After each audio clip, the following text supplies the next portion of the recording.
ট্রাক্টরের ধাক্কায় নবনির্মিত কবরস্থানের গেট ভাঙা নিয়ে মেহেরপুর জেলার গাংনী উপজেলার চরগল গ্রাম ও রামনগর গ্রামের দুপক্ষের মধ্যে সংঘর্ষের ঘটনা ঘটেছে।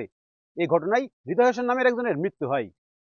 নিহতের বাবা গাংনী থানায় জান্নাত আলী নামের একজনকে প্রধান আসামি করে 12 জনের নামে মামলা দায়ের করেছে। পুলিশ অভিযান চালিয়ে মামলার এজাহার নামেও 2 জন আসামিকে গ্রেপ্তার করতে সক্ষম হয়েছে। এলাকার আইন শৃঙ্খলা পরিস্থিতি স্বাভাবিক রাখতে মোতায়েন করা হয়েছে পুলিশ। মামলার আসামিদের নাম জানতে এবং প্রকৃত ঘটনার তথ্য জানতে পাবেন মিরর বিডিতেই। নিজে দেখুন, অন্যকে দেখাতে ভিডিওটি শেয়ার করে আমাদের সাথেই থাকুন। মেহেরপুরে কবরস্থানের গেট ভাঙাকে কেন্দ্র করে উভয় পক্ষের সংঘর্ষে একজনের মৃত্যুর ঘটনায় বুধবার রাতে গাংনী থানায় নিহতের পিতা শাহাদত হোসেন বাদী হয়ে 12 জনের নাম উল্লেখ সহ অজ্ঞাতদের আসামি করে একটি মামলা দায়ের করেন। পুলিশ অভিযান চালিয়ে এই ঘটনায় জড়িত 2 জনকে গ্রেপ্তার করেছে।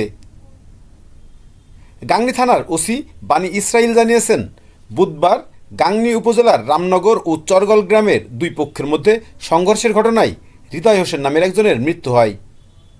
এই ঘটনায় নিহতের পিতা শাহাদত হোসেন বুধবার রাতে গাংনী থানায় একটি হত্যা মামলা দায়ের করেন। পুলিশ অভিযান চালিয়ে হত্যা মামলার এজাহার নামীয় আসামি চরগল গ্রামের সাবেক ইউপি সদস্য সাইদুর রহমান মিলন ও রামনগর গ্রামের হুমায়ুন কবির স্বপনকে গ্রেপ্তার করা হয়েছে। আদালতের মাধ্যমে তাদের কারাগারে প্রেরণ করা হবে এবং ওই মামলার অন্য আসামিদের গ্রেপ্তারে অভিযান অব্যাহত আছে।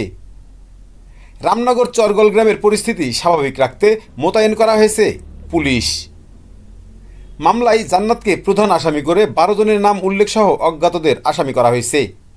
অন্য আসামিরা হলো বিপুল, মিরাজুল, রিয়াজুল, ফিরা, আহাদ আলী, সামিউল্লাহ, মিন্টু খান, ওবায়দুর রহমান কমল ও হাকিম। আজ 27 ফেব্রুয়ারি বৃহস্পতিবার চরগল গ্রামের কেন্দ্রীয় কবরস্থানে জানাজা শেষে হৃদয় হোসেনের দাফন সম্পন্ন করেছে স্বজনসহ প্রতিবেশীরা।